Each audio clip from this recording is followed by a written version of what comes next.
Why do women fake orgasm? And why are men okay with women faking orgasms? Ladies, when your partner asks, "Did you come?" and you didn't, are you able to tell them the truth? In this Sensational Sex podcast, episode number 19, stop faking orgasms like immediately. No, really, just stop. We're doing a faking your orgasm intervention. Are you stuck in a faking orgasm hellhole and you can't get out? We'll reveal the 4 reasons why women fake orgasm.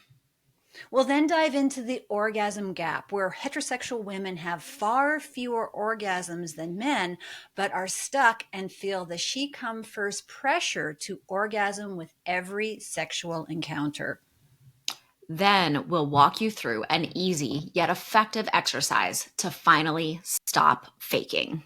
So make sure to listen and follow, because this Sensational Sex podcast will give you the tools to create a sex life that is fulfilling for you.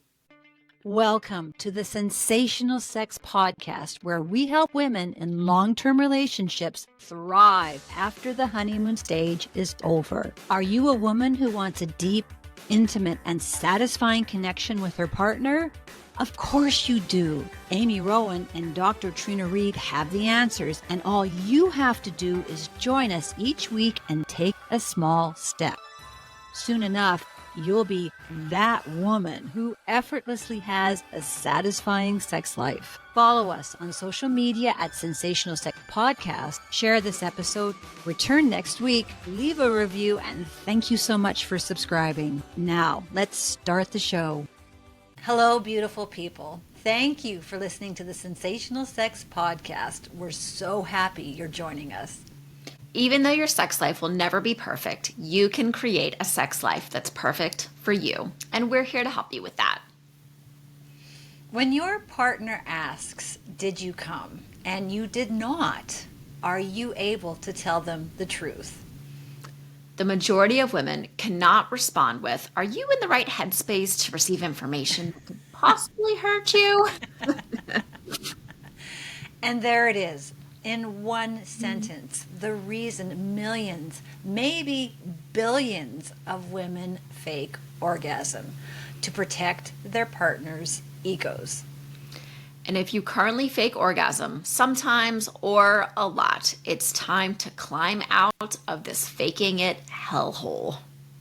It's time to stop teaching your partner what does not work for you while accumulating an unnecessary negative mindset that stops you from enjoying your sexual experience.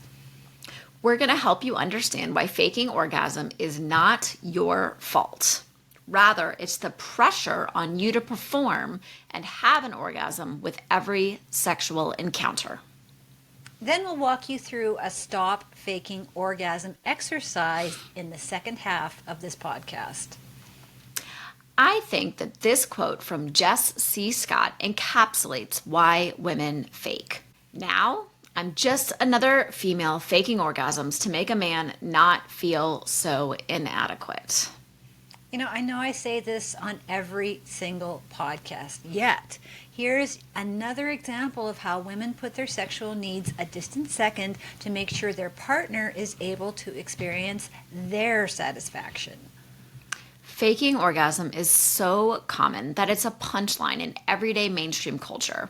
For example, remember the movie When Harry Met Sally? There was this infamous line, "I'll have what she's having." Yeah, and there is something fundamentally wrong when a woman pretending to enjoy her sexual pleasure is a normalized joke. So how does this all start? Why do women fake orgasm? Lori Mintz is the author of Becoming Clitorate, and she wrote, "Studies find that between 53 and 85% of women say they faked an orgasm. They primarily fake during intercourse. Reasons given are to protect their partner's ego, because they were bored, or they wanted sex to end." The she-comes-first and orgasm as a goal models taught billions of women to fake their pleasure. And the technical term for that is spectatoring. So in case you don't know, spectatoring is to watch yourself having sex. So you evaluate the way your body looks and scrutinize your sexual performance as good or as bad. You give your partner the impression that you're enjoying yourself when in fact you're disengaged from your sexual experience. So women spectator for many reasons, yet the longer you're a spectator, the more detached you become from your pleasure and your body. And if it goes on too long, you can stop orgasming. Ooh, yeah, you do not want that. And your No. partner certainly doesn't want you pretending to enjoy yourself. This is such a challenging one. I'm in this group on Facebook, and there are probably 100,000 women on there, and they're asking all these different questions about sex, and faking orgasms comes up all the time. A comment that I read in there yesterday was, are we actually having orgasms during intercourse? Is anyone actually doing that? Because I can't, and so I just fake every time just to get it over with. And everyone was like, girl, stop faking. Girl, stop faking. And I was like, yes, girl, stop faking. And also recognizing that orgasms during intercourse are challenging for most women. Less than 8% of women experience that, which is something that Dr. Lori Mintz talks about a lot in Becoming Clitorate, which is one of my favorite books. Highly recommend that everyone read it. Yeah, but the thing I just don't understand is everybody knows that women are faking, and yet, so the women know and the men know, and yet everybody's still doing it. I think the other interesting thing is that, yes, we can very easily put on a show and make a lot of noise and move around dramatically and things like that, but there are very distinct physical signs that happen when a woman has an orgasm, just like a man. You know, there are contractions that happen inside the body. There's other things. And so a partner who knows what to look for and a partner who is familiar with that, generally speaking, I think should have a bit of a clue. Now, I will say also it is sometimes challenging. Our bodies are very different and challenging, and different things happen in the experience, but there are some very distinct physical cues to pay attention for to see if there is an actual orgasm happening versus just the vocals that can come about with faking.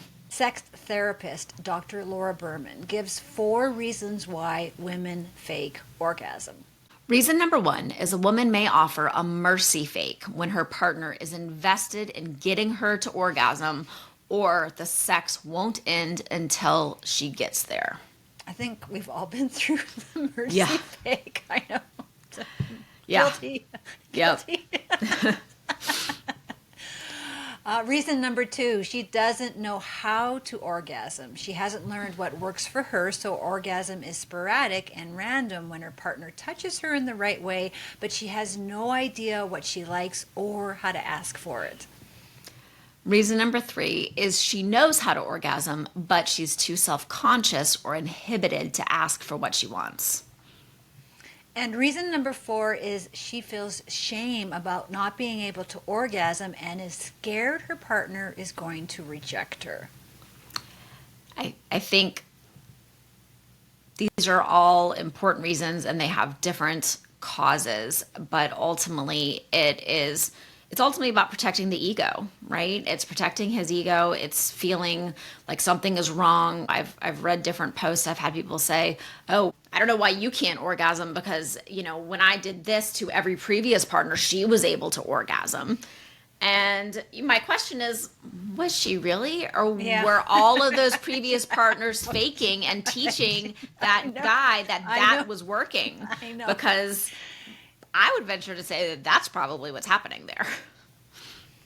Yeah, I would say that even though I know faking is wrong, sometimes I'm just not in the mood, and like I'm not having sex against my will, but I'm having sex and it's not happening for me. And I know it's not going to happen for me. And my partner, my husband, is the kind of person that he just keeps going and going and going until I'm there. And I'm like, well, it's not going to happen tonight. So let's just pretend. And I don't know if that makes me a bad sexologist, but sometimes I've been caught in that trap of this is not happening. I can't say to him in the middle of sex, this is not going to happen because that's going to hurt his feelings. So let's just pretend, and no feelings get hurt. And I think that's what I'm just trying to avoid, not a fight, but just hurting his feelings because he can't get me there. I think it's also important to recognize that sex can be very pleasurable without orgasm. We can experience a lot of pleasure without orgasm, and not having an orgasm every single time is okay. I appreciate a little bit of the predicament that both partners are in, but I'll talk specifically about men here.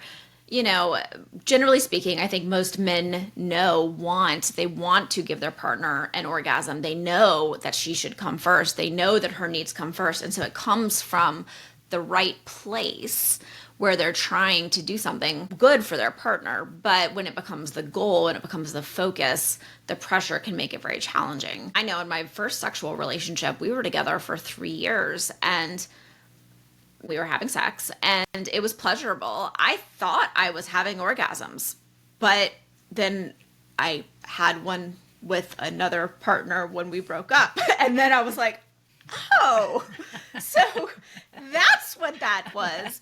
I was enjoying the sex enough at the time. I didn't know the difference until one actually happened, but there's an enjoyment of pleasure. Now, if she isn't having an orgasm at least some of the time, I would say maybe the majority of the time, then that's problematic. But I think having that conversation of, I really enjoyed this. I had a lot of pleasure. The orgasm didn't happen tonight. That's okay. Like, I love you. It's just where we are today. And being able to just have that open communication is important. Yeah, and I think it's easier said than done. That's just a really hard communication. Yeah.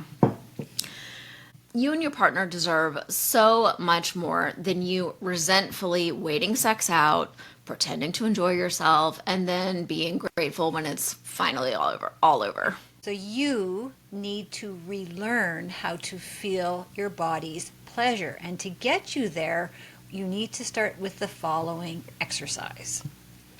So full disclosure, there will be awkwardness when you stop performing.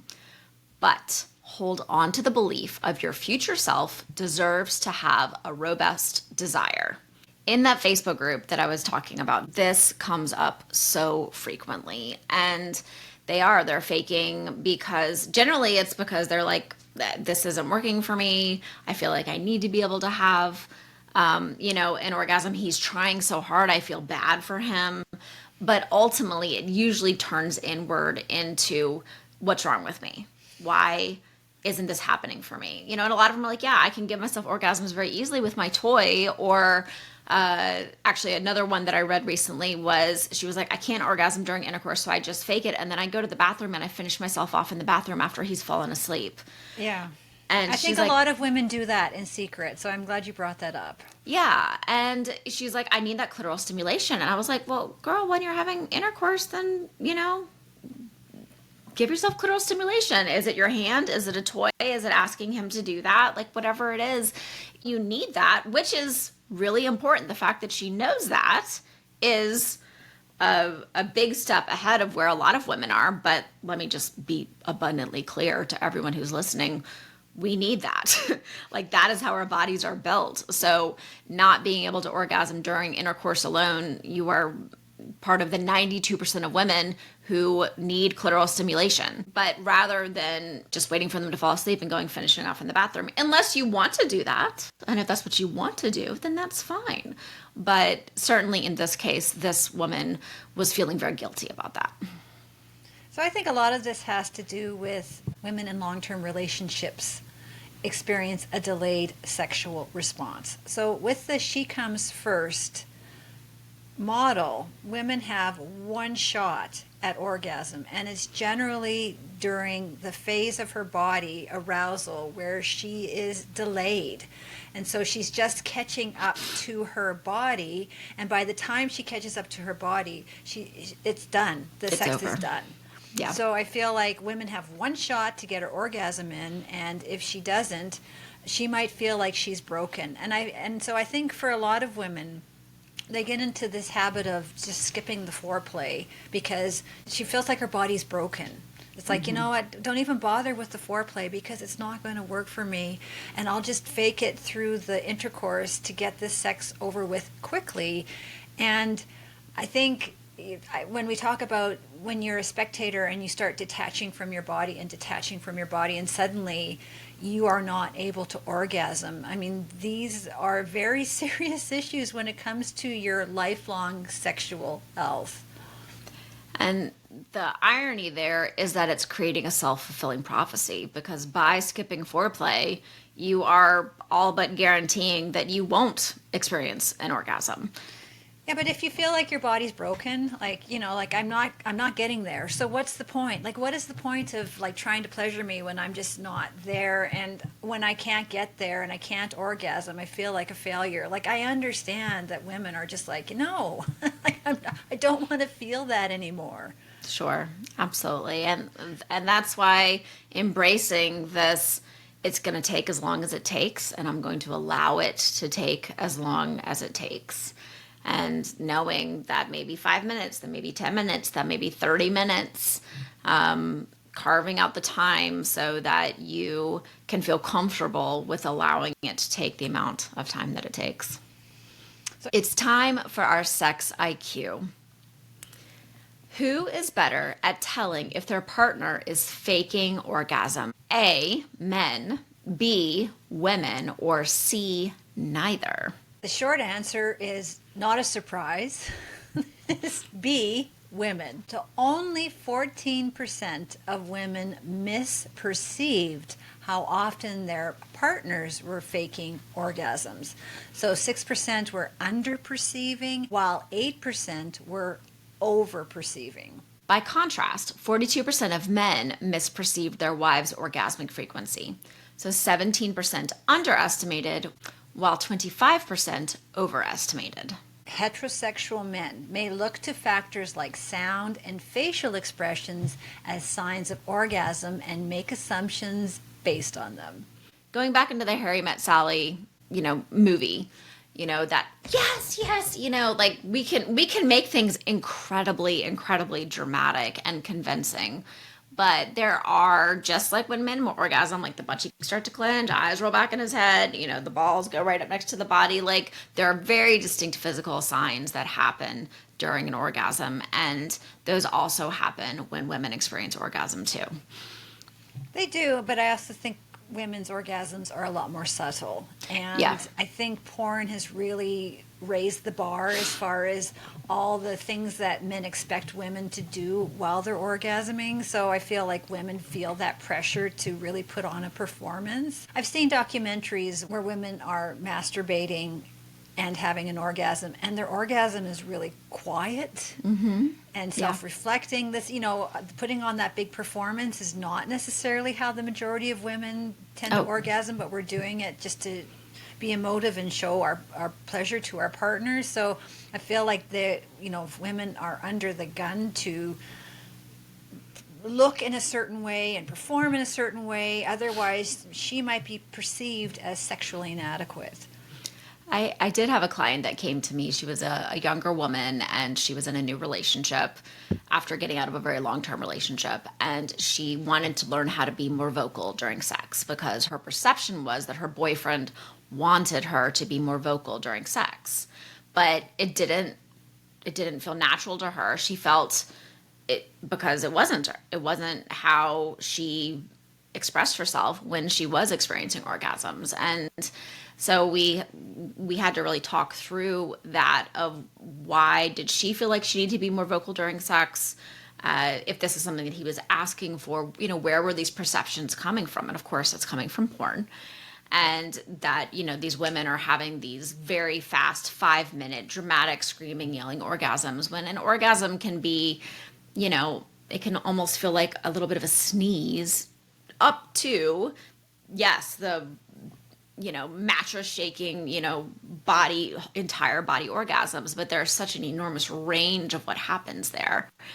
And then I think it's also important to acknowledge that men fake orgasm too.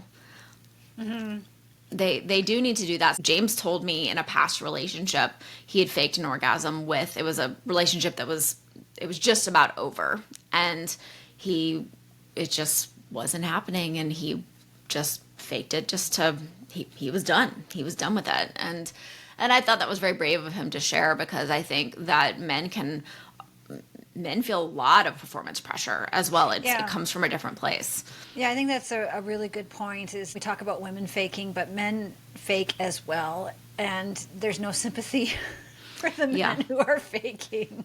Yeah, you should just be able to have your orgasm. Why can't you have your orgasm? Like, come on, like, it's so easy for you. And that's not always the case. Like, yes, it is easier, but that's not always the case. So I think it's important to acknowledge the psychological impact and relationship impact, and there are physiological things that can play into that as well.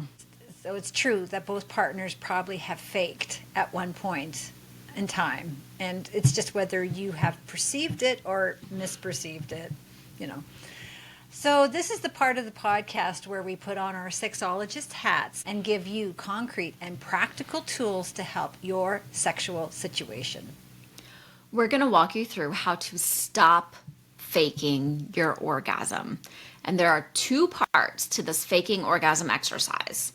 The first part is becoming aware of your faking habits, and the second part is turning that habit into getting back into your body's arousal.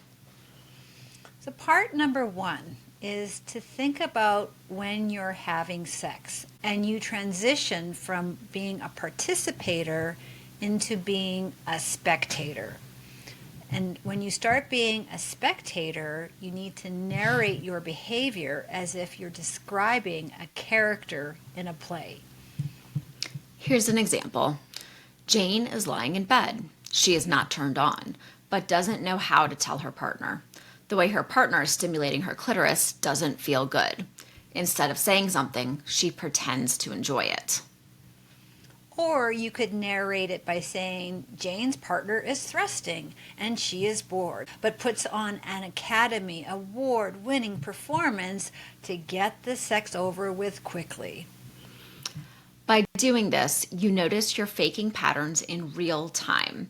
And often seeing yourself from the outside can lead to an instant breakthrough. Yeah, I really like this idea of, when you know that you're being a spectator and and you are narrating the things that are happening to you as they're happening to you, all of a sudden you start to become a lot more self-aware of what's happening in that situation. Because I think when we go into spectator mode, we're thinking about our grocery list, we're thinking about the TV show we like, we're thinking about the work that needs to be done, but we're not thinking about what's happening to our pleasure. And if we're thinking about it, it's usually in terms of, oh, this sucks, this is terrible, I really hate what's going on. So this is really shifting your mindset to see, this is what's happening to my body right now. And I'm saying it in real time. Does that make sense? Yeah, and I think it's important to just the awareness that you are spectatoring. So I'm aware that this is what I'm doing, but I'm going to tune in to the experience and why I'm feeling disconnected. And I'm feeling disconnected because I'm not enjoying it, or I'm feeling disconnected because this doesn't feel good to me, or I'm feeling disconnected because I'm really tired and it's already 11 o'clock and I know I got to be up at 6 a.m. and I just want this over with, so I'm just going to make a big, huge production so I can go to bed. Again, once you have that awareness, then as we've talked about before, you can start to make a different choice. Yeah, but I also think it's taking responsibility. So it's, like you want to get the sex over with quickly because you want to go to sleep or you want to read your book. And, so you're doing this so you're taking responsibility for faking. And I think that's a big piece of the puzzle too, is like, I'm actually taking ownership of why I'm doing this. Yeah. So part 2 of this exercise is to rewrite this into something that you want. For example, the next part of your story could be Jane tells her partner how to stimulate her clitoris in a way that makes her feel good. Or Jane tells her partner she needs clitoral stimulation, not just thrusting, to orgasm during intercourse. I mean, here Jane's saying, this is what I need. Jane is either touching her own clitoris, she's grabbing a toy and saying, this is going to make this feel better for me, this is going to help me get there. It's an uncomfortable moment asking for what you want. But when you know that that's what you need, then making that jump is so important. It is important. This is such a tricky subject that I wrote about it in my self-help fiction, The Sex Course. So one of the characters, Claire, she fakes orgasm because she feels inadequate about how she orgasms. And she doesn't know how to tell her boyfriend, Carlos, what he's doing doesn't work for her. And I think that is a very familiar thing for a lot of women. We can't say to our partners, I need you to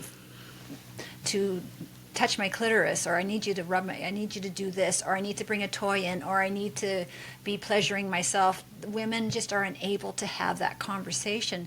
Although this was incredibly hard to write, I wrote it so to show women how to stop faking orgasm, even when you're super busy and you don't know how to. I wonder if I hear a little bit of Claire in you, Trina, perhaps? Just wondering. Maybe. Oh, just maybe. So when you do something, anything different to change your faking orgasms, you need to celebrate your achievement. Absolutely. Because in this moment, you are going to need all the self-encouragement you can get. Because when you stop faking, it is going to be an awkward and bumpy ride. So please, when you follow through, celebrate your breakthrough. Make sure to give yourself a lot of positive reinforcement as you reprogram your brain's responses. You are no longer faking, and that is a big frickin' deal. It is a big deal, and hang in there, because in the not so distant future, you are going to be back in your body experiencing your much deserved pleasure. So I think the hardest thing about stopping faking orgasm is you're shifting the patterns of, your partner does this to you and you react in this way, and so your partner starts doing the thing that they always did to you that got this response from you, and now all of a sudden you're not responding the way you used to, and your partner's like, hey, what's going on? And you can't have the conversation of, well, I've just decided that I'm stopping this. I'm not going to fake orgasm anymore. I'm going to do things differently. So if you have the gonads to have this conversation outside the bedroom to say, I did this, I'm going to do this differently. But I don't know many human beings who can have that conversation. I think the best thing to do is just ride this awkwardness out. And that's the best sex advice I can give to you. I'm sorry, I wish I could make this better sex advice. But when you ride out that awkwardness, on the other side of it is going to be your body's pleasure. I think there's also something we can lean into as women, and all of the changes that our body goes through: pregnancy, breastfeeding, postpartum, perimenopause, all of this. And you can almost lean into that as an excuse. Like, babe, I've noticed that there's some things changing with my body because of whatever it is that's happening currently in your life. And it's making it a little bit more difficult for me to experience an orgasm. And I've decided that I'm just going to allow it to take as long as it takes. I've learned that I need some clitoral stimulation. So I might be doing something, and you don't have to be that specific. Of course, these things roll off of our tongues very easily. But it might just be, you might notice that I'm changing the way that I respond in the bedroom because I'm really trying to get in touch with my body's pleasure. And I want to reassure you that I am enjoying the experience that we're having, even if I am not experiencing an orgasm, or it's taking that orgasm longer than it did in the past. And also you can have your partner listen to this podcast with you, and it's going to be a real cringy listening to it together, and maybe a good conversation can come out of it. So another question that you might have is, how long is it going to take before you move out of faking orgasm and back into your body? And I think that depends on how long you've been faking, and or if you're able to give your partner some feedback. So there's a lot of moving parts to how long this is going to take for you to move from not faking into being your authentic self. And I think that it's also, this is a great opportunity to bring in a toy or an arousal gel or something like that, but bringing in something to help enhance that pleasure, change that pleasure. That's what these products are designed to do. And so introducing something to help that, if anything, just to help you focus in, whether you're focusing on tingling, you're focusing on warmth or vibration, when your brain starts to wander off, when you start to worry about all these things. Sensate therapy is focus on pressure, focus on temperature, focusing in on your pleasurable sensations, just focusing in on what you're feeling in your body. That right there is a really important step to ultimately starting to really reconnect with your body and with your pleasure. And I think a reasonable conversation that you can have with your partner. I don't know if having the I'm faking orgasm is a productive conversation to have with your partner. I would go against that conversation, but a conversation that you can have with your partner is, I can't always orgasm with every sexual experience. So sometimes I will be able to, and other times I won't be able to. And I just don't want to feel the pressure to have to orgasm every single time. And I think most partners would understand that conversation. Yes. Because I think men also feel pressure. They feel pressure to perform. And the pressure to perform can prevent the performance. That's what can ultimately kind of shut things down. So again, just acknowledging I'm experiencing pleasure. I'm enjoying this experience with you. And let's just lean into that. If the orgasm comes, pun intended, fantastic. And if it doesn't that night for whatever reason, then just knowing that that's okay, but I'm not going to fake. I'm not going to pretend like something happened that didn't really happen. If you are hearing yourself in the things that we're talking about, if you're someone that has faked in the past, and we've all faked. We've all faked. Yes. So no judgment. Yes, 100%. We absolutely have all faked. Totally. So if this is you in the past, if this is you now, we would love to hear your story. We would love to hear what's going on. We'd love to hear how you overcame this, or we would love to hear that this is a current challenge that you're having, and perhaps how some of what we talked about today might be changing the way that you're thinking or experiencing things. Yeah, send us an email. We'd love to hear. sensationalsexpodcast@gmail.com. So we talked about a lot today. We talked about why women fake orgasm. And how the She Comes First orgasm model sets women up to fake her pleasure. If you fake your pleasure too often, you become a spectator to your pleasure, unattached from your body's arousal and pleasure, and you will eventually stop orgasming. Yeah, that's bad. We then walked you through what you can do to get out of that faking hellhole and back into your body. And the 2-part faking orgasm exercise. The first part is becoming aware of your faking habits. And the second part is turning that habit into getting back into your body's arousal. So it's going to take you some time, and there's most likely going to be some awkwardness. And your pleasure is so worth all of this effort. So just remember what's on the other side of you stopping faking orgasm. That's it for us. Until next time, stay sexy. On next week's episode of the Sensational Sex Podcast. Have you ever wondered why so many women lose interest in sex once she's been in a relationship for a while? The short answer is orgasm-focused, she-comes-first sex sets too many women up for sexual failure, and she feels broken. In this Sensational Sex Podcast, episode 20, Why Are Women Trying to Orgasm Like Men? We're going to untangle how we came to believe orgasm is our only option during sex. Research shows persistent low sexual desire in women is heavily associated with orgasm as the goal, focused sex. And we'll explain why it's not the orgasm, it's the expectation. What women can do to change this orgasm as the goal mindset to cultivate her robust sexual desire. We'll then walk you through how you can tap into your pleasure spectrum that will open up your sensual and sexual experience. Make sure to listen and follow because this podcast will give you the tools to create a sex life that is fulfilling for you. Are you struggling with lack of desire, mismatched sex drives, pain, or peri or postmenopausal shifts that affect your sex life? Are you craving more pleasure and passion in the bedroom, but you don't know where to start? At Suburban Intimacy, I offer a holistic blend of one-to-one coaching, educational workshops, online events, and curated by a sexologist intimacy products. Book a complimentary discovery call at suburbanintimacy.com.